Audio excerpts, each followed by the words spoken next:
Vamos ler os 3 primeiros versículos apenas do capítulo número 16 do Evangelho segundo Marcos. Marcos 16, versículo 1 ao versículo 3. A palavra de Deus diz: Passado o sábado, Maria Madalena, Maria, mãe de Tiago, e Salomé compraram aromas para irem embalsamá-lo. E muito cedo, no primeiro dia da semana, ao despontar do sol, foram ao túmulo. Diziam umas às outras: Quem nos removerá a pedra da entrada do túmulo? Amém. Nosso Deus, mais uma vez estamos na igreja, na tua casa, diante do Senhor, com a tua palavra que lemos aqui, Senhor, falando ao nosso coração. E é isso que mais precisamos, ouvir a voz do Senhor falando conosco, nos trazendo a um entendimento, Pai, ministrando sobre a nossa vida a tua vontade, para que possamos compreender completamente os teus propósitos, Senhor. E para isso, não queremos apenas ler a tua palavra, queremos entender e queremos praticar aquilo que vamos ouvir essa manhã. Fala conosco, Senhor, porque o que precisamos mesmo é ouvir a voz do Senhor.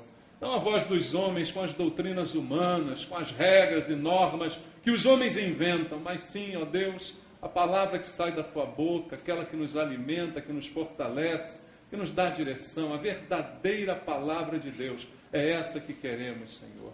Eu entrego, Senhor, a minha vida em tuas mãos, pedindo que o Senhor me use mais uma vez esta manhã, que eu seja um instrumento teu, para que possamos juntos inspirar cada um dos irmãos a te amar e te servir com alegria. Eu oro por isso, ó Deus, em nome de Jesus. Amém. Graças a Deus. Podem sentar. Amados, nós temos falado à igreja praticamente todo esse mês a respeito de obediência. Foram várias mensagens, tanto eu quanto os pastores Paulo e Alexandre. Falamos à igreja sobre esse tema, obediência, que todos nós sabemos é muito importante, porque Deus tem nos chamado à obediência. Ouvimos diversas mensagens, diversos aspectos desta ordem de Deus ao seu povo, que é obedecer. E não há dúvida que obedecer é sempre muito bom. Vimos as vantagens, vimos como é bom para a nossa vida ter uma vida de obediência. Mas há algo ainda que Deus quer falar conosco esta manhã a respeito desse assunto, que vai nos levar a refletir sobre o motivo pelo qual obedecemos ao Senhor. A nossa intenção ao, de fato, obedecermos. Porque podemos obedecer por pressão. Podemos ou não? Muitas vezes somos obrigados a obedecer. A pressão vem sobre nós de maneira que a gente obedece ou se dá mal, né?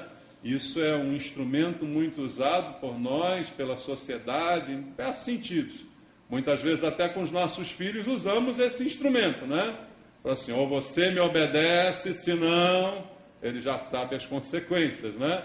E muitas vezes nós também podemos ser levados a obedecer sob pressão.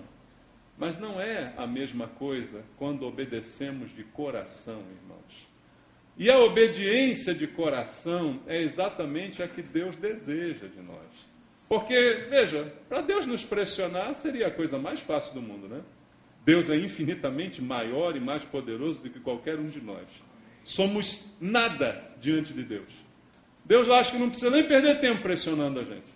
Um pouquinho só de pressão já acaba com a gente. Concorda comigo? Um pouquinho só já é suficiente para nos destruir. Então Deus não deseja que a gente obedeça por pressão. Pelas ameaças, pelas consequências nefastas que vamos sofrer se não obedecermos. É claro que elas acontecerão e nós vimos isso em diversas mensagens aqui. Vemos bênçãos, vemos maldições, mas o que importa realmente para Deus é que a obediência venha de dentro do nosso coração, porque especialmente amamos ao Senhor. É porque o amamos que queremos obedecê-lo. E quando a obediência é por amor, automaticamente ela é desinteressada, irmãos. E é isso que realmente toca, eu posso dizer, o coração de Deus. Quando demonstramos uma obediência desinteressada. É essa obediência que nós também esperamos dos nossos filhos, não é? Ou você fica satisfeito quando ele simplesmente te obedece pelo prêmio que você prometeu a ele? Pela vantagem ou pelo medo do castigo ou do tapa que você vai dar nele? Não. Você espera que ele obedeça porque ele te ama. Você espera que ele te obedeça porque ele considera você como pai, como mãe. Não é assim que a gente faz, irmãos? E eu creio que com Deus as coisas não são diferentes. Porque quando é por amor, o nosso único desejo é mostrar compromisso. É mostrar que amamos, é mostrar que somos submissos àquele a quem amamos. Mas, infelizmente, na maioria de nós, as coisas não funcionam dessa forma. Até por causa da criação, como eu exemplifiquei para você. Nós fomos condicionados a reagir a estímulos. Precisamos de algum estímulo que provoque em nós uma reação, que provoque na gente uma atitude. O estímulo pode ser um prêmio, ou o estímulo pode ser o medo de um castigo. E nós estamos muito condicionados a agir dessa forma, respondendo a estímulos, irmãos. A prova é que o próprio marketing hoje, o que faz? Usar estímulos para que você seja levado a obedecer à propaganda, né? Ao produto que é oferecido, a vantagem que você terá ao adquirir aquele produto, a vantagem que você terá ao assumir um determinado comportamento. Na sociedade é assim, no grupinho de jovens, de adolescentes, na turma, você é levado a agir em troca de estímulos. Vantagem que você terá de ser aceito, de ser inserido naquele grupo. É assim que nós nos relacionamos, irmãos. Isso tem afetado o nosso comportamento como um todo. Infelizmente, a igreja do Senhor, somos nós, está também sendo afetada por esses princípios do mundo, por esses princípios de toma lá, dá cá, por esses princípios de reagir apenas a estímulos. Isso é muito normal. E o pior é que, às vezes, os pastores ficam alimentando isso nas pessoas, trazendo estímulos para que elas, então, respondam aos estímulos. Eu queria perguntar a você essa manhã e também a mim, será que eu preciso de algum estímulo para fazer o que eu tenho que fazer, que é obedecer a Deus e viver a vida cristã? Será que eu tenho que ter alguma recompensa por fazer o que eu tenho que fazer?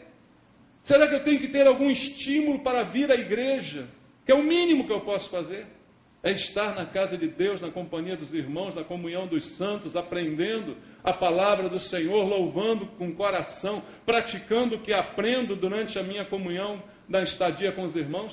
Tem que ter algum estímulo para isso? Eu, sinceramente, creio que não. Mas a maioria dos pastores crê que sim. Então eles precisam estimular você. Ou ele precisa te abraçar toda vez que te vê. Ou ele precisa sorrir para você, para que você venha no próximo domingo. Ou ele precisa agradar você, ou ele precisa elogiar você, para que você se sinta bem em retornar. Ou ele precisa te oferecer um ambiente maravilhoso, para que você se sinta maravilhosamente bem e queira voltar. É tudo um jogo de interesses, não é, irmãos? É tudo um jogo de... E a gente gosta, porque a gente gosta de se enganar e enganar os outros, né? Mas não precisa de estímulo. E aí a igreja faz e promove esses estímulos. E quando há o estímulo, há a resposta. Se eu anunciar, olha, venha dia tal, porque nós teremos um grande culto. Vai vir aqui um grande avivalista, vai vir um grande profeta, vai vir um grande mágico, sei lá o que vai vir aqui. Ah, mas eu anunciei, eu botei na El Shaddai, botei na melodia. Aí o estímulo provoca a lotação da igreja. Eu digo a você, venha porque vai vir e tal. Aí você vem. Os maiores públicos que nós tivemos aqui na igreja foi quando eu trouxe o Bozo. E eu falei, vou pregar com o nariz de palhaço agora, que eu acho que dá certo o negócio. E quando eu trouxe o Sérgio Lopes no aniversário da igreja. Estava chovendo canivete aí fora e a igreja estava lotada. Porque a gente precisa de estímulo. E realmente, você vir aqui olhar para minha cara não é estímulo nenhum. Até porque minha cara não está sempre rindo para você, não estou sempre te abraçando, estou sempre te beijando. Só procuro ser educado contigo. Porque eu não tenho o menor interesse em trocar nada com você. Tenho interesse em servir junto com você. Esse é o meu interesse. Mas a gente está acostumado a reagir a estímulos. E isso é um câncer na igreja, amados.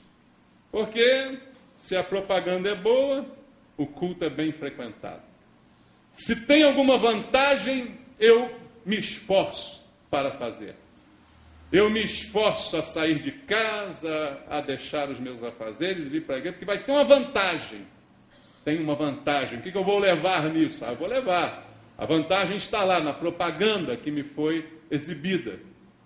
E eu me deixo seduzir pela vantagem de fazer alguma coisa.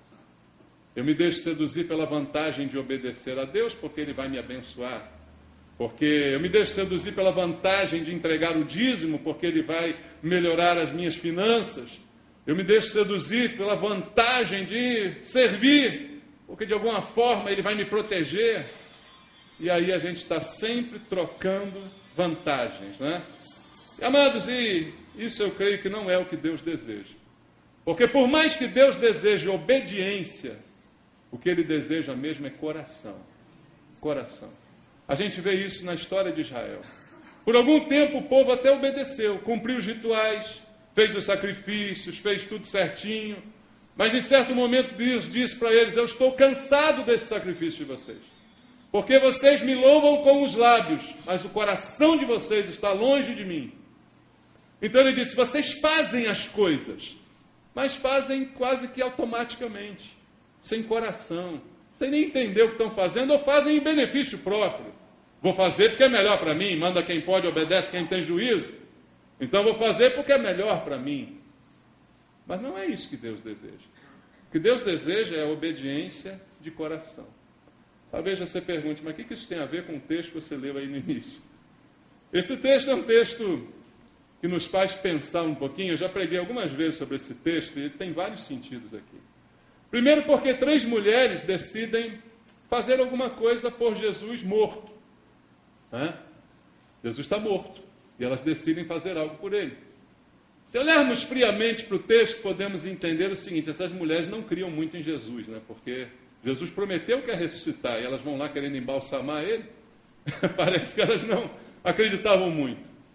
Mas sem levar em consideração se elas deram muitos ouvidos ou não, porque às vezes, né, no dia a dia, naquela correria do dia a dia, Jesus diz: olha, eu vou morrer, vou ressuscitar, mas aquilo fica meio assim: ah, tá bom, Senhor, não, o Senhor é maravilhoso, mas ressuscitar, peraí, ninguém nunca fez isso, né? Então, talvez isso tenha passado despercebido, mas não é esse o aspecto que eu quero abordar essa manhã. Eu quero olhar para a motivação dessas mulheres. Não tanto para o que elas estavam entendendo da situação de Jesus estar morto, mas a motivação que elas tiveram para tomar a atitude que tomaram. Porque elas não, certamente, obedeceram a nenhum estímulo externo. Porque o estímulo externo era o pior. O pior quadro era Jesus morto. Jesus, a quem elas sempre seguiram, a quem elas sempre ouviram, a quem elas sempre amaram, agora está morto. Morto e sepultado. Então não há nenhum estímulo para fazer o que elas foram fazer. Porque certamente morto não dá recompensa para ninguém. Né? Se a gente quer fazer alguma coisa por interesse, a gente faz para alguém vivo. Vai fazer alguma coisa por interesse para alguém morto, você está roubado, né? Fala sério. Morto não dá nada. Né? Morto não dá nada em troca. Então, nenhum estímulo elas tinham para fazer o que foram fazer. Jesus não ia dar nenhuma recompensa, porque tudo que ele tinha dado a elas deu durante a sua vida. As palavras, aquilo que ele ensinou, tudo isso foi dado e foi acolhido por elas. Mas agora, para irem lá cuidar do corpo dele, ninguém ia dar nada a elas. Ninguém mandou elas fazerem isso. Ninguém ia pagar elas por isso. Ninguém ia recompensar elas de nenhuma maneira. Então esse texto começa a me interessar por esse aspecto. Porque os discípulos de Jesus, se você for olhar a história, onde estão eles quando essas mulheres estão lá indo cuidar do corpo de Jesus? Eles estão, a Bíblia narra em alguns trechos, amedrontados. ou seja, apavorados, porque Jesus morreu, eles se sentem meio órfãos, né? E esqueceram também completamente a promessa de ressurreição, e começam a ter medo até das consequências da sua morte, porque nós seguimos Jesus, e as pessoas viram que a gente seguiu, e agora Jesus morreu, é capaz de sobrar alguma coisa para nós. Foi o mesmo medo que Pedro teve ao negar Jesus 3 vezes. Porque ele estava no meio daquelas pessoas, e as pessoas diziam, você é um deles. Ele diz, não, não sou, não, que é isso? E os discípulos agora estão com medo também. Com medo de serem identificados como discípulos, com medo das consequências. Peraí, Jesus morreu, e agora? Não tem ninguém mais para defender a gente. Agora a situação está ruim. E eles estão escondidos. A Bíblia mostra que eles estão escondidos, porque estão com medo. Essa é a situação dos discípulos. Mas as mulheres deram a cara à tapa. Não se esconderam. Pelo contrário, elas vão ao túmulo de Jesus. Elas vão se expor ao risco de qualquer coisa, pelo menos até de serem ridicularizadas. Ah, está lá, está morto, agora não adianta. Aí o Senhor de vocês, está lá. Mas elas não ficaram como os discípulos escondidos, morrendo de medo. Elas botaram a cara na janela, né? Elas deram a cara à tapa. Elas foram até lá para cuidar do corpo de Jesus. Comprometidas com Jesus, elas permaneceram nesse compromisso, mesmo após a morte de Jesus. E isso tudo por quê? Para ganhar alguma coisa com isso? Não, nada ganhariam. Tudo isso por amor. A motivação do coração e do amor é que nos faz deixar de lado os interesses, deixar de lado o que eu vou ganhar com isso, irmãos. Então é nesse sentido que eu quero usar essa manhã a vida destas 3 mulheres como um exemplo para nós. Porque o que elas fizeram demais? Vamos ler, voltando lá ao texto em Marcos 16. Primeiro versículo 2, leia junto aqui, olha só. E muito, como? Cedo, no primeiro dia da semana. Que dia é? Domingo, primeiro dia da semana. Muito cedo. Você que gosta de dormir até tarde, começa a aprender com as mulheres aqui. Elas, ao despontar do sol, foram ao túmulo. Você que quer casar, olha para a mulher. Se ela dorme até meio-dia, não case com ela. Tá? Conselho do pastor Maurício. Não case com mulher preguiçosa. Você vai se arrepender para o resto da sua vida. Estas mulheres não têm nenhuma preguiça. Elas levantam cedo, ao despontar do sol, ou seja, o sol ainda nem tinha ainda aparecido, então elas estão madrugada, finalzinho da madrugada, de pé, para cumprir o seu objetivo, o seu propósito. Determinação. Jesus mandou elas fazerem isso? Não, não mandou. Alguém mandou? Não, ninguém mandou. Mas por quê? O que leva alguém a acordar cedo num domingo? O que leva alguém a acordar cedo e buscar Jesus, mesmo sabendo que Ele não está mais entre nós, é o amor, não é o interesse. E aí eu começo a pensar o que fez você vir aqui essa manhã. E o nosso culto é barbada, né, gente? Nosso culto começa às 10h30. Puxa vida, hein? É barbada. Eu vou mudar isso para as 7 da manhã. Que tal? Barbada, né? 10h30 da manhã. Que molinho, né? Melzinho na chupeta. Mas as mulheres estão de madrugada. Mas o que elas vão ganhar com isso? Nada. O que você vai ganhar de estar aqui? Se você veio esperando ganhar alguma coisa, tomara que você perca. Por quê? É o coração que tem que estar na frente. É o amor. Eu vim por amor. Porque eu amo Jesus. E eu sei que Ele me ama. Então essa é a motivação. E elas vão de madrugada. Fazer uma coisa que ninguém mandou, mas simplesmente por ter um coração. O versículo 1 diz assim: passado o sábado, Maria Madalena, Maria mãe de Tiago e Salomé, o que elas fizeram? Compraram aromas para ir embalsamá-lo. Elas compraram. Ratearam, fizeram uma vaquinha entre elas e foram comprar o produto que seria usado para melhorar o corpo de Jesus. E aquilo não era barato, aquilo era caro. Então a lição também que essas mulheres me dão é que elas gastam do seu dinheiro. Ninguém mandou. O pastor não fez uma campanha. Dê dinheiro para a morte de Jesus que você será abençoado. Se fizer isso, olha, rapaz. As igrejas hoje, né, para aquela fila de gente trazendo envelope. Dê dinheiro porque você vai ganhar isso, vai ganhar aquilo. Elas decidiram. Voluntariamente, ninguém mandou, ninguém pediu, ninguém prometeu nada em troca. Gastar do próprio bolso. Não foram fazer uma vaquinha com os apóstolos que estão lá escondidos, amedrontados, covardemente amedrontados. As mulheres decidem fazer isso. Por quê? Porque amam a Jesus. Mesmo depois dele morto. O amor não acaba. O amor continua. O respeito, a consideração. Então elas gastam do próprio dinheiro e vão fazer um programão para domingo de manhã. Vão para o cemitério. Quer um programão? Vamos para a igreja. Não, vamos para o cemitério. Olha que programão. Domingo de madrugada, elas decidem fazer esse programão e ir para o cemitério. E outro detalhe do texto, versículo 3, diz assim: diziam umas às outras, quem nos removerá a pedra da entrada do túmulo? Mas isso já no caminho, entendeu? Elas falam isso, mas já indo. É outra diferença também. Porque elas não sabiam se teriam êxito ou não na sua empreitada. Elas iam chegar lá e sabiam que quando Jesus foi sepultado ali, uma grande pedra foi colocada naquele túmulo.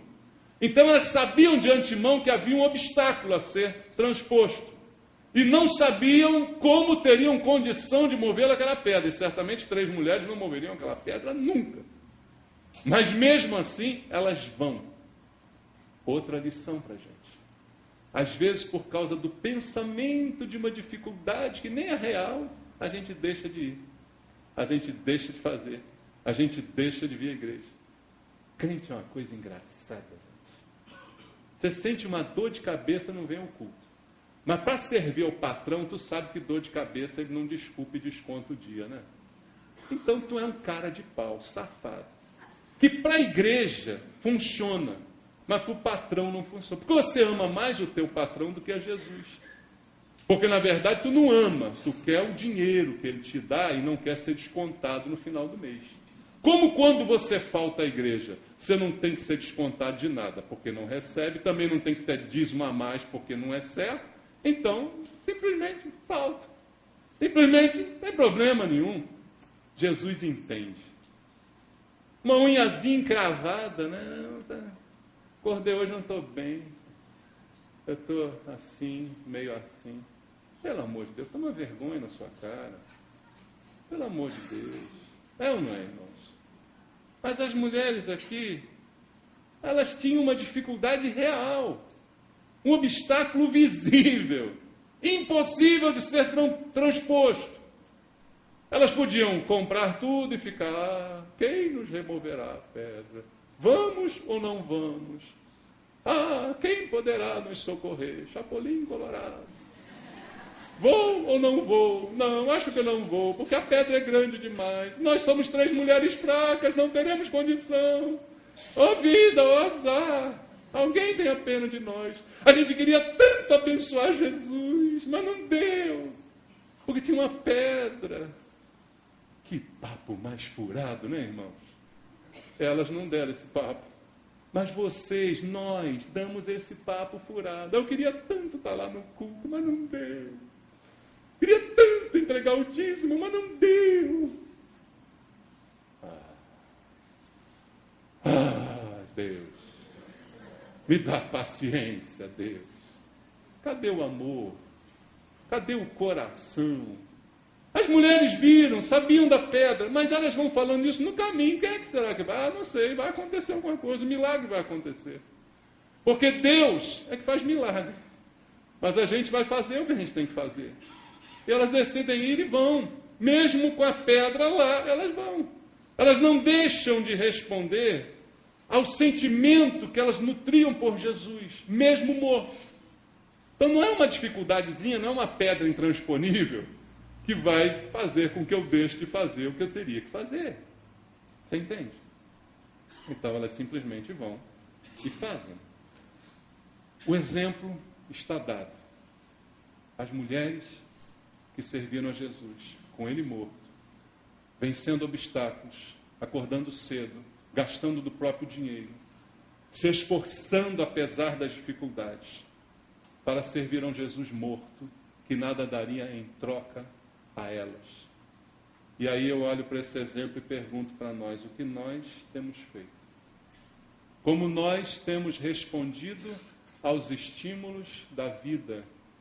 Como nós temos nos portado em relação às coisas de Deus? A primeira pergunta é, por que nós estamos aqui hoje? Qual o verdadeiro motivo que fez você acordar, tomar seu banho, colocar sua roupa e vir para a igreja? Não sei de quanto tempo você levou, de onde você veio, se de longe, de perto, mas qual foi o motivo que fez você romper a preguiça daquela cama gostosa nesse domingo de maio, já meio friozinho, e fez você chegar até a igreja esta manhã? Qual o verdadeiro motivo? A única pessoa que pode responder isso, uma é Deus, a outra é você mesmo. Você conhece o teu coração, você sabe o que fez você sair de casa e chegar aqui hoje. Isso é um só exemplo. Mas a nossa vida não é só de vir à igreja, né? A nossa vida é composta por um monte de outras coisas que nós temos o dever de fazer. É ou não é, irmãos? Você só faz aquilo que você quer ou você faz algumas coisas que você tem que fazer? Você tem o dever de fazer. Mas quando o dever é feito com amor, ele se torna melhor, não se torna? Então as outras coisas que temos que fazer também têm que ser feitas com amor. E aí eu levo também uma pergunta para nós: como é que nós temos feito? O que tem nos motivado? Por exemplo, o que motiva você a cuidar da sua casa? Seja homem, seja mulher. O que motiva você a investir na sua casa, cuidar dela? O que motiva você a cuidar de pessoas, de parentes, de amigos, até de inimigos? O que motiva você a ajudar quem não merece ajuda? O que motiva você a cumprimentar quem não te cumprimenta? O que te motiva a obedecer os padrões que Deus estabeleceu? A suportar o fraco, a amar quem não é amável? Qual a motivação que nós temos para isso? Porque são coisas meio que sem recompensa. Às vezes a gente se pega dizendo, eu me dei tanto, poxa, eu me esforcei, eu cuidei da minha casa, destruíram tudo. A dona de casa sabe bem disso, né?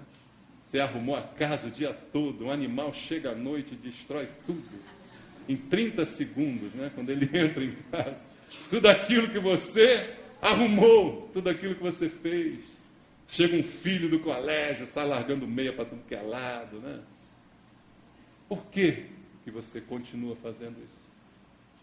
Por quê? É pelo prêmio? Não tem prêmio. Muito contrário, tem ingratidão, tem desleixo, tem despreparo. Não é pelo prêmio que a gente tem que fazer essas coisas. É pelo prêmio que você ama o inimigo? Não pode ser, não tem prêmio para isso.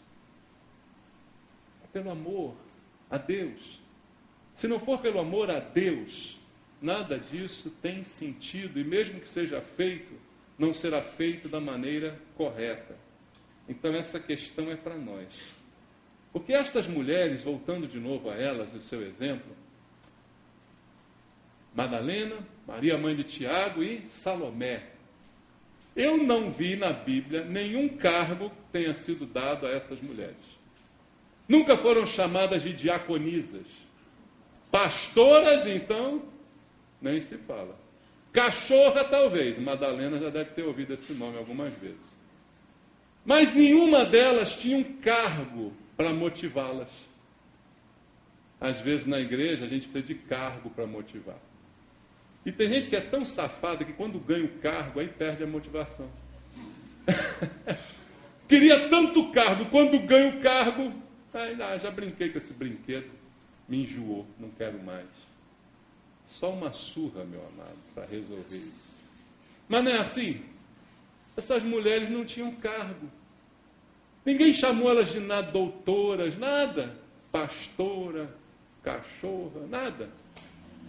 Chamaram ela de diaconisa, não tinham cargo nenhum no ministério, não eram apóstolas, bispas, episcopisas. Nenhuma palhaçada dessa foi atribuída a essas mulheres. Então elas não estavam servindo porque estavam no cargo. Elas estavam servindo porque elas amavam. Às vezes tem gente que não tem cargo nenhum, mas ama muito mais Jesus do que tem cargo. Às vezes as pessoas têm cargo e não amam Jesus. Não fazem por amor. Fazem porque tem uma posição, porque tem um nome, porque tem um título. E Jesus está vendo isso tudo, gente. Mas as mulheres não tinham cargo nenhum, mas estão simplesmente fazendo. Porque não eram cheias de título, elas eram cheias de amor. O que adianta títulos se não tiver amor? A própria palavra de Deus diz que se você não tiver amor, você não é nada. Você não serve para nada. É um sino que soa sem utilidade. E isso não desapareceu com a morte de Jesus. O amor, ele continua até depois da morte. Por isso a Bíblia também diz: o amor jamais acaba. Não depende de Jesus estar vivo, abençoando, dando pão, dando peixe, curando. Porque quando Jesus estava vivo, ele fez isso tudo. E elas presenciaram, elas foram muito abençoadas por ele. Maria Madalena, então, mulher mais abençoada que ela não tem, né, irmãos? O que Jesus fez por ela, o perdão que ele ofereceu, a restauração de vida. Mas Jesus não está mais ali para dar nada para elas. Não está mais ali para dar pão de graça, nem peixe, para curar unha encravada. Jesus não está mais ali. Mas o amor não acabou. Ele não cessou nas horas de crise, na frente de um túmulo. Porque às vezes na frente de um túmulo cessa o amor, cessa o serviço, cessa a dedicação. Não, morreu, não tenho mais agora que servir, porque ele não cuidou, então também não vou mais servir. E elas também não ficaram paralisadas diante da dificuldade que era aquela pedra que estava na frente do túmulo. Por amor, elas venceram as dificuldades. A única maneira da gente vencer as dificuldades é com amor. A única maneira da gente continuar fazendo a obra de Deus, mesmo com toda a ingratidão que a gente sofre, é por amor a Jesus. Veja, não é por amor às pessoas. Às vezes a gente diz, né, e algumas frases se repetem, a gente vai repetindo: para fazer a obra de Deus tem que ter amor pelas almas. Almas. Algumas penadas, né, que andam por aí. É importante amar as pessoas? Sim, claro que é importante amar as almas. Mas se eu fazer a obra de Deus, eu não preciso amar as almas em primeiro lugar, eu tenho que amar a Deus em primeiro lugar. Porque quando eu amo a Deus, Ele acaba me dando amor pelas almas. Ame a Deus sobre todas as coisas e ao teu próximo como a ti mesmo. Então é errada essa frase que a gente repete: não, tem que ter amor pelas almas. Você tem que ter amor por Deus. Ou pelas almas, Ele é que te dá para você ter. Porque é isso que tem que estimular o nosso envolvimento. Romper as dificuldades, romper as barreiras. Porque todo mundo que se dedica a Deus, está envolvido na obra do Senhor, terá decepções. Todo pastor vai ter decepções, e quantas eu já tive. De confiar em pessoas e ser decepcionado, ser passado para trás, depois sair daqui me xingando. Já tive isso um monte de vezes. E você acha que eu estou preocupado com isso? Você acha que eu estou triste com isso? Meu choro dura uma noite. No dia seguinte já estou pulando de alegria. Não tem essa, meu amado. Se não amar a Deus, você entra em fossa. Se não amar ao Senhor, você entra em depressão. Pelas dificuldades, pelas barreiras, pelos impedimentos. Até pela falta de recompensa que alguns esperam. Estou servindo a Deus, que Ele vai me recompensar. Aí quando a recompensa não é como eu quero, paro de servir a Deus. Porque foi por interesse, não foi por amor. quando é por amor, não se espera o ganho, não se espera o resultado. E aí o que essas mulheres têm para ensinar para nós, para responder às perguntas que eu fiz aqui, o nosso amor também precisa ser assim, como delas, desinteressado. Irmãos, vamos dissociar interesse de amor. Talvez seja uma das coisas mais difíceis para a gente, que fomos acostumados nessa sociedade a regatear o amor, a negociar o amor. Hoje a gente vê isso se impregnou na nossa sociedade. A gente vê a mulher nova come velho, né? Aí diz assim, ela ama ele. Normalmente ele é rico, né? Não é assim que a gente se acostumou. Isso entrou. E a gente começa a viver. Criticamos, mas fazemos a mesma coisa.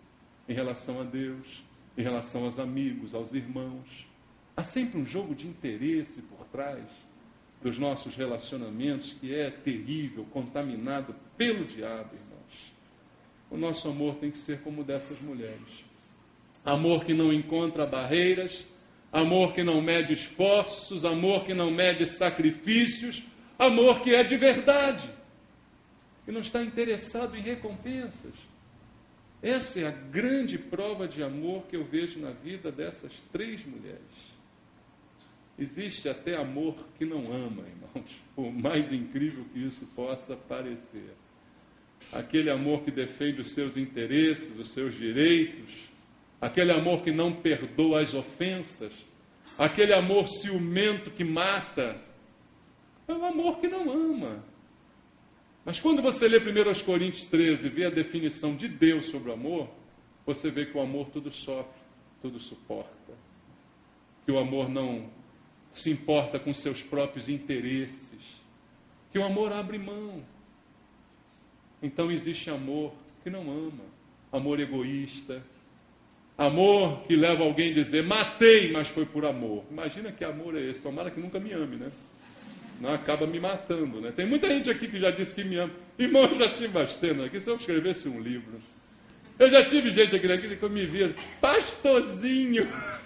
Imagina eu desse tamanho, ser chamado de pastorzinho, irmão. Dá para crer numa coisa dessa? Fala sério. Desse tamanho, pastorzinho, queridinho. Ai, amados, existe amor que não ama. Tolo é quem gosta de ser enganado. Eu prefiro ser enganado a ouvir a verdade. Alguns pensam assim, né? Eu prefiro mais ouvir a verdade, irmão. Ser enganado é terrível, até porque o engano vem do diabo.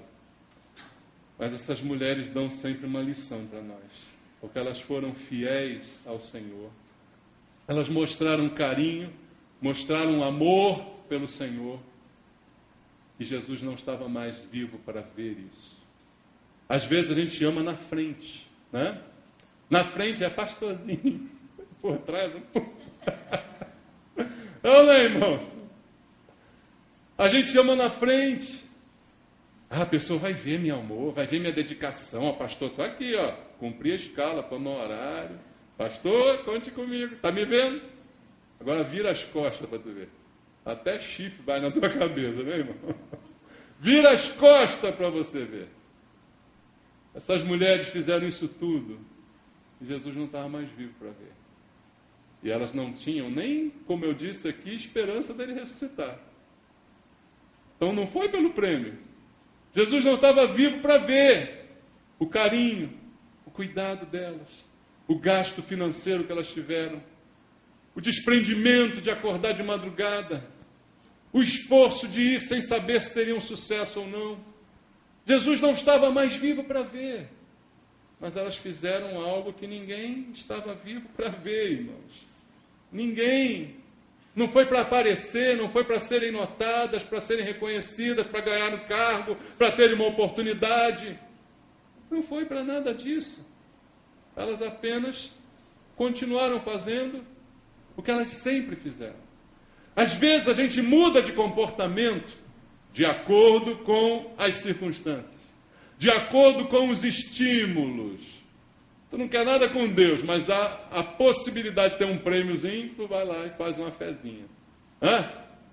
Ah, vou vir à igreja. Ah, vou fazer. O pastor vai me ver. Ah, vai ter uma chance para mim. Ah, isso, aquilo. É assim que a gente faz. Essas mulheres, elas mostram que o amor, além de ser desinteressado, ele precisa ser constante. O que adianta amar, amar, amar, e daqui a pouco odiar, odiar, odiar? Não tem gente que é assim? Um dia ama, ama de loucura, aí vai casar. No dia do divórcio é uma desgraça. Né? Quer um matar o outro e tal. É todo terrível. Amor, além de ser verdadeiro, tem que ser constante. Jamais acaba. Constante. As mulheres fizeram apenas o que elas já faziam com Jesus vivo. Elas não mudaram. Ah, Jesus morreu, agora você é outra. Ou vice-versa. Não. O que elas fizeram é o que elas já faziam. Elas sempre foram assim. Elas sempre foram constantes no seu amor por Jesus. Estivesse ele vivo e presente, ou morto e ausente. Elas faziam a mesma coisa. Abra comigo a sua Bíblia em Marcos, capítulo 15, um pouquinho antes, versículo 40, um pouquinho antes do texto que a gente está lendo. Diz assim: estavam ali também algumas mulheres, observando de longe. Entre elas, quem? As três. Maria Madalena, Maria mãe de Tiago menor e de José, e Salomé. As três mulheres, as mesmas, estavam ali observando Jesus na cruz. As três estavam ali com Jesus em toda e qualquer circunstância. Jesus está vivo fazendo milagre, elas estão lá. Jesus está na cruz morrendo, elas estão lá. Jesus está morto no túmulo, elas estão lá. Porque elas não mudam. Irmãos, a coisa mais difícil de encontrar na igreja é um crente que não mude. Que seja constante. Você encontra muito crente que não muda. É uma porcaria, fica uma porcaria a vida inteira. Nunca se converte, né? Está sempre errado, nunca faz nada. Esse é o encontro que não muda. Agora, aqueles que não mudam, sendo bons, esses são difíceis de encontrar. Não variam com os estímulos, não variam com as situações. Jesus está vivo, está com ele. Jesus está na cruz, está com ele. Jesus está morto, está com ele. Aonde quer que Jesus esteja, estou com ele. Ele não vai mais premiar, não tem problema, estou com ele. Não vai mais dar pão, peixe, estou com ele. Não vai mais curar, estou com ele. Não importa o que aconteça, estou com ele. Irmãos, é isso que nós precisamos ter no nosso coração, é esse sentimento que Deus está buscando, que a nossa obediência, que nós temos visto durante esse mês, seja motivada por este sentimento. Não pode ser diferente. Jesus mesmo disse: se me amais, guardareis os meus mandamentos. Veja, quando ele fala de ordem, ele condiciona o amor. Porque ele sabe que alguém que não ama pode até obedecer, mas não faz de coração. Então ele diz: se você amar, aí o coração está envolvido. Aí você vai guardar os mandamentos. Se você não amar, você pode até guardar por um tempo. Você guarda enquanto for bom para você. Você guarda enquanto as coisas, as circunstâncias são favoráveis. Você guarda mesmo sem amar. Mas se você amar, você vai guardar para sempre. Se você amar, você vai guardar em todo o tempo. Esteja ele perto ou longe, esteja ele vivo ou não. E hoje, irmãos, Jesus está vivo. Você crê nisso? Nós temos uma situação melhor do que aquelas mulheres. Porque elas pensavam que ele estava morto. Nós sabemos que ele está vivo. Mas talvez como a gente não veja ele, né? A gente desobedeça. A gente não ame o suficiente. Mas eu queria dizer uma coisa para você: embora você não veja Jesus, ele vê você. Abra comigo a sua Bíblia em Jó, capítulo 34, versículo 21. Jó, capítulo 34, versículo número 21 diz: os olhos de Deus estão sobre os caminhos do homem e veem todos os seus passos. Você pode não ver Deus, mas Deus está te vendo. Provérbios 15, 3, vamos ler. Provérbios capítulo 15, versículo número 3. Diz assim: os olhos do Senhor estão em todo lugar, contemplando os maus e os bons. Você pode não ver ele, mas ele está vendo você. Ele não apenas conhece o exterior, aquilo que a gente mostra para Ele, mas Ele conhece o interior, o coração, aquilo que ninguém vê. Nós podemos enganar uns aos outros, nós podemos nos enganar mutuamente, mas nenhum de nós pode enganar Jesus, porque Ele vê o coração, a raiz da intenção, do momento anterior àquilo que fizemos, o que nos impulsionou a fazer, Ele conhece. E nós não conhecemos isso uns dos outros, não sabemos a razão e nem o motivo pelos quais fazemos as coisas, mas Jesus conhece isso tudo muito bem.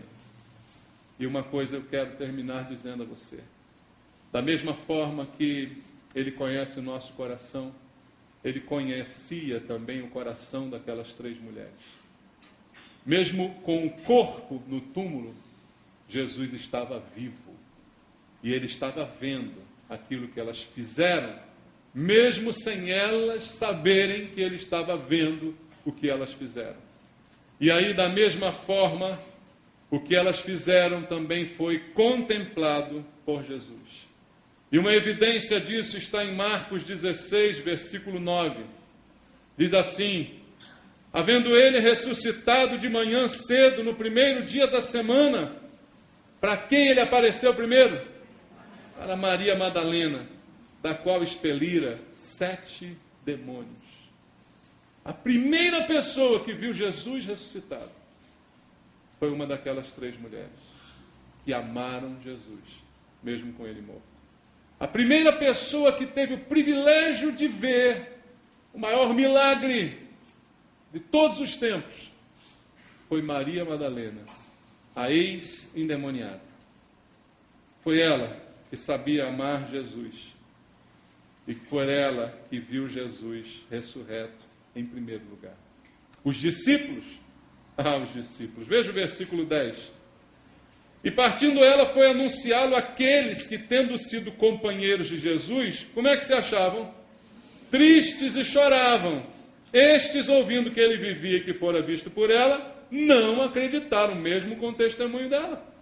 Porque estão tristes e chorando. E outros versículos dizem que eles estavam com medo, igual criancinha chorando. Os que foram companheiros dele estavam amedrontados. Mas Maria Madalena, Maria e Salomé não tinham medo. Foram para o túmulo de madrugada, foram enfrentar uma pedra que elas não conseguiriam remover, mas foram por amor a Jesus, e por amor a Jesus elas foram as primeiras. A Maria Madalena foi a primeira a ver Jesus, a primeira a presenciar o milagre. Amados, muitas vezes a gente deixa de ser fiel aos nossos compromissos com Deus por falta de fé e por falta de motivação correta. E às vezes precisamos de motivação. E às vezes os pastores querem assumir a posição de motivadores. Eu não sou um motivador. Esqueça isso ao olhar para mim. Eu não sou um animador de auditório. Silvio Santos é muito melhor do que eu. Eu não quero te motivar, eu quero inspirar você pela palavra de Deus. Que ela seja a motivação para a sua vida, não a minha vida. Porque se for a minha vida, quando eu cair, você cai também. Concorda com isso? Quem tem que ser a tua inspiração é a palavra de Deus. E é ela que tem que te dar a motivação. É ela que tem que gerar em você o amor que te faça obedecer, que te faça fazer o que é preciso fazer. É a palavra de Deus que tem que ensinar você. Nós, muitas vezes, não oramos, não lemos, não fazemos a obra de Deus, não fazemos o que temos que fazer, não estamos na igreja, não entregamos dízimos, não damos ofertas. Por quê? Estou desmotivado. Está faltando motivação. O que é motivação? É balangar uma nota de 100 na tua cara? Para muita gente essa é a motivação. Para muita gente é isso. Irmãos, no início da igreja, eu cansei de dar bronca na igreja. Depois eu parei. Eu agora estou muito mais leve do que era há anos atrás. Sabe por quê? Eu percebi que não adianta. Se não for por amor, não adianta. Eu dava tanta bronca no início da igreja, a igreja tinha 30 pessoas, e as 30 só chulapadas em cima dela. Por quê? Acho que eu era meio doido, ainda sou até hoje, né? Não estava a menor preocupação se a igreja ia crescer, se não ia. O que eu queria era botar aquele povo em dia, né? Eu digo assim, chegar atrasado num culto de quarta-feira é compreensível. Tem ônibus, tem trem, tem não sei o que, tem trânsito. Chegar atrasado num culto de domingo, irmão, eu arrasava quando eu estava no início da igreja. Arrasava, não admito uma coisa dessa. Por quê? Eu continuo pensando a mesma coisa, não mudei. Só não estou mais perdendo meu tempo, né, dando essas broncas. Pensava até debochar de mim depois. Porque, veja só, amanhã é segunda-feira, eu vou acordar às 6h15 para ir para o meu trabalho. E não vou chegar atrasado. Não vou. Você vai acordar e não vai chegar atrasado no seu. Porque no fim do mês tem um din-din esperando a gente. Se você tem uma viagem para fazer amanhã, tu vai chegar 3 horas antes no aeroporto para pegar seu avião. Se você tem um emprego para ver amanhã, que está no jornal, tu vai chegar em primeiro lugar, vai ficar naquela fila daquele emprego. Porque no final tem uma nota de 100 sendo balangada no teu nariz. Nós somos assim, como cachorrinhos que correm atrás de dinheiro, de vantagens. Se tiver vantagem, eu faço. É vantagem, eu relaxo. Eu durmo um pouco mais, eu fico um pouco mais. Eu não faço falta no culto. Não, eu posso vir, não posso vir. Tem um culto de casais, mas eu não vou com a minha mulher, não, porque eu não preciso. Tem o chá das mulheres, eu não vou, porque também não faz falta. Tem isso, tem aquilo, não vou. Tem um congresso de homem, não vou nada, porque perder um sábado lá, não vou mesmo. Cadê o amor? Cadê o coração? Se Deus não ensinar a gente, não adianta. Tudo isso a gente faz, orar, dar dízimo, dar oferta, mas eu posso fazer isso tudo com o coração longe de Deus. Longe, longe, longe de Deus. Meu desejo essa manhã, a minha oração por mim e por você, é que o Senhor nos ensine a amar. Com o mesmo desprendimento de Maria Madalena, de Maria, mãe de Tiago e de Salomé. Com o mesmo desinteresse, Ele nos ensine a amar. Só o que a gente precisa. Sem troca, sem joguinho, sem recompensa. Que Ele nos ensine a fazer como Ele mesmo fez com Maria Madalena. Uma mulher da qual Ele expeliu 7 demônios. Se você olhasse para o lado e visse uma mulher aí que tinha 7 demônios, você chegava até para o lado, né? Fala assim, essa mulher que está do seu lado, Jesus tirou 7 demônios dela. Você, opa! Mas essa mulher que um dia teve 7 demônios, agora está cheia de amor no seu coração. Agora ela é melhor do que muitos de nós aqui. Você vê que coisa terrível? A gente não. Aquela mulher teve 7 demônios. Aquela mulher é uma prostituta, uma vadia. Mas ela agora é melhor do que eu e você. Ela agora tem mais amor por Jesus do que muitos de nós. Então que Jesus nos ensine a amar. Que Ele nos ensine a nos desprender desses valores, desses conceitos errados. Que Ele nos ensine a aceitar pessoas igual Maria Madalena. Que Jesus nos ensine a obedecer por amor, de coração. Louve ao Senhor.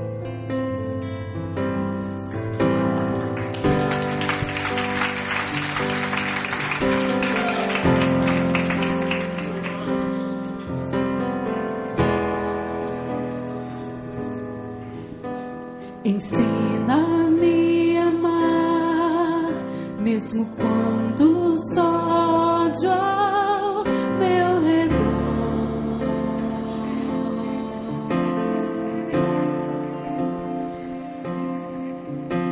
Ensina-me a dar, mesmo quando não há nada a receber.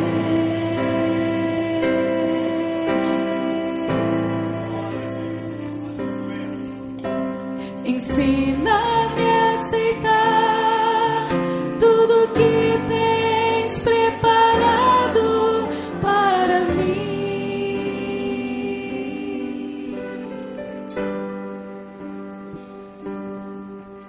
confiando que tudo está nas tuas mãos. e que tudo vem de ti, Jesus.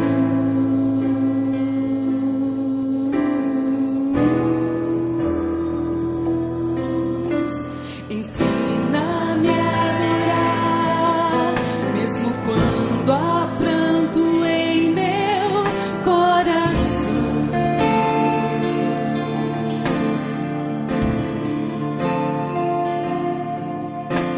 Também a perdoar, como a mim tens revelado o teu perdão.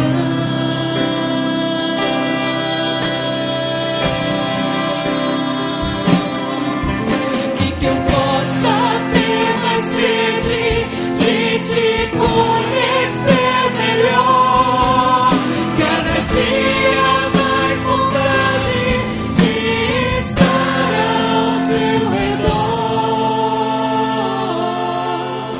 escutando o teu falar, sentindo o teu amor, vivendo junto a ti,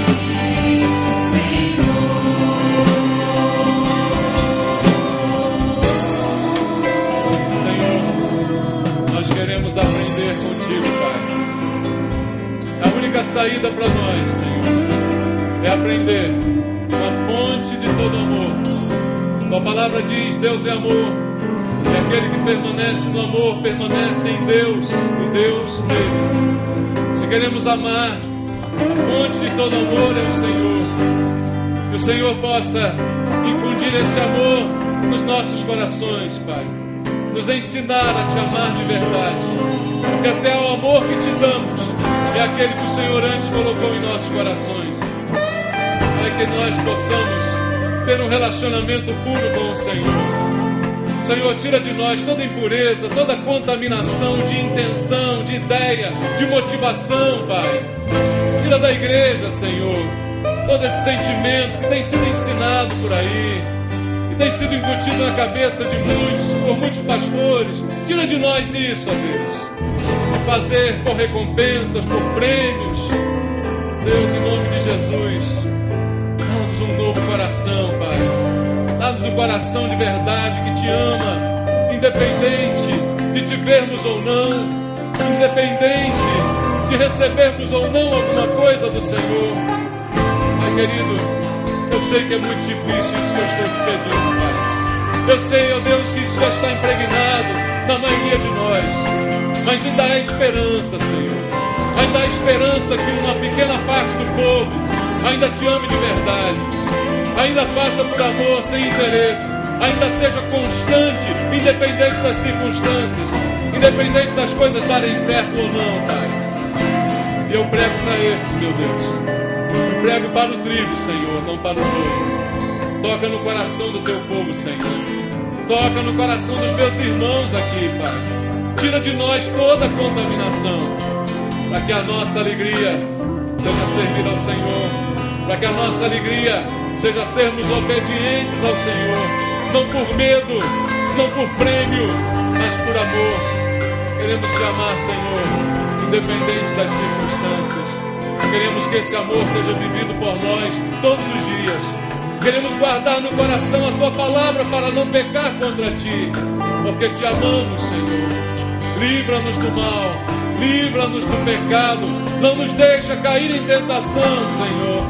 Livra-nos do mal, em nome de Jesus. Abençoa a igreja e ensina a cada um de nós.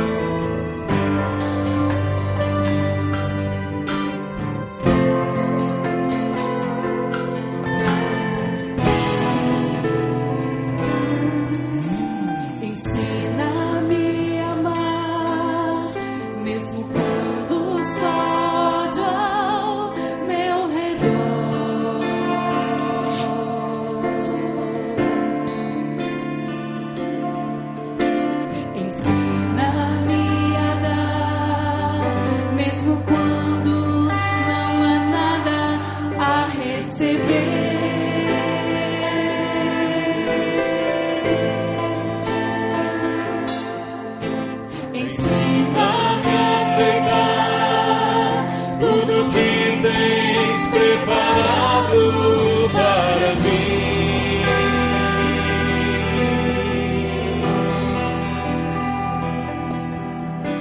confiando que tudo está em tuas mãos,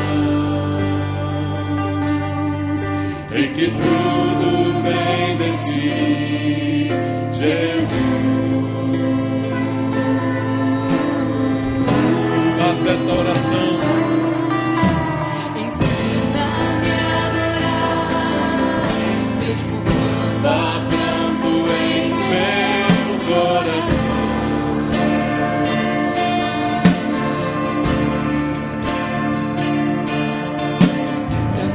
A perdoar, como a mim tens revelado o teu perdão. Mais sede, Senhor. E que eu possa ter mais sede de te conhecer melhor, cada dia mais vontade de estar ao teu redor, escutando o teu falar, sentindo o teu amor, vivendo junto a ti, Senhor. Mais sede, Senhor. Que eu possa ter mais sede de te conhecer melhor, Cada dia mais vontade de estar ao teu redor, escutando o teu falar, sentindo o teu amor, vivendo junto a ti, Senhor. Vivendo junto a ti, Senhor. Vivendo junto a ti, Senhor. Obrigado por tudo, Senhor. Glória ao teu nome. Aleluia. Glória a Deus.